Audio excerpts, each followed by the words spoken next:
Several Olympians and Paralympians take the runway in a sports fashion show held in Intramuros, Manila. Here's Justin Ilano with a report.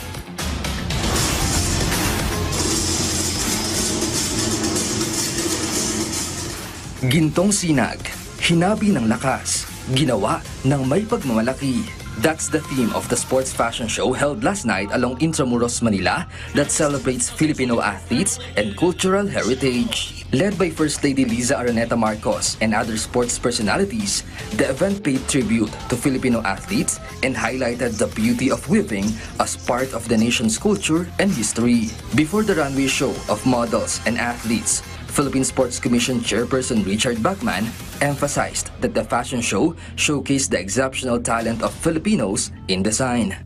I'm very excited and also very excited for the athletes. I think for some of the athletes, this is the first time na rarampa sila.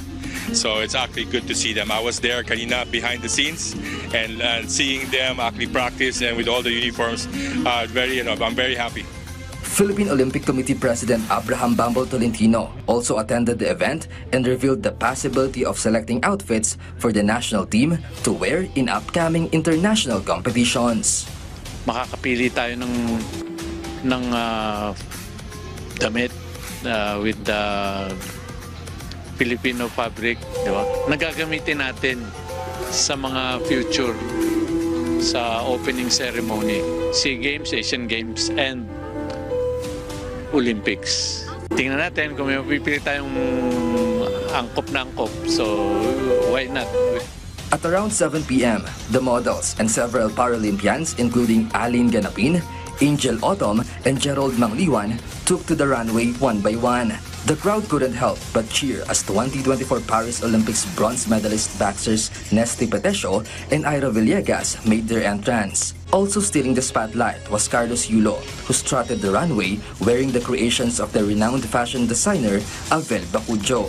When Carlo Yolo won for 3 goals, parang lahat tayo masaya. Pero may mga susunod pa kasing mga kabataan na pwede na maging kaloy. So this time, it's all about yung mga Olympians natin at mga young generation na nasa National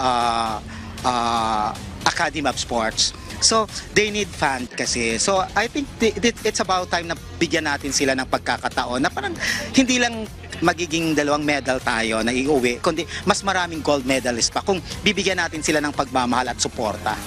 In an interview with PTV Sports, Kaloy Yulo and Nesty Petesio shared that the fashion show served as a big motivation for them to intensify their training for their upcoming competitions. Hindi ko akalain na papa-experience sa akin. Sobrang magkaiba sa gymnastics. Sobrang saya, natutuwa po ako na na-experience ko po yung ganitong sa ganitong industry po. Nagpapasalamat po ako kay Sir Abel na in-invite niya po ako and dinedicate niya po para sa akin po ito. Nakaka-boost po ito ng kumpiyansa sa sarili namin. At isa pa yung ginawa ni Sir Abel po, yung ipakilala ulit sa buong Pilipino yung kultura natin. Kung paano tayo nagsimula, yung matatanda po yung gumawa nito. Nag-travel pa siya para mas mabuo itong obra na to. So grabe, kung malaman ninyo kung anong lahat daw ng bawat isa sa amin na suot ang obrang to, may mga meaning po ito.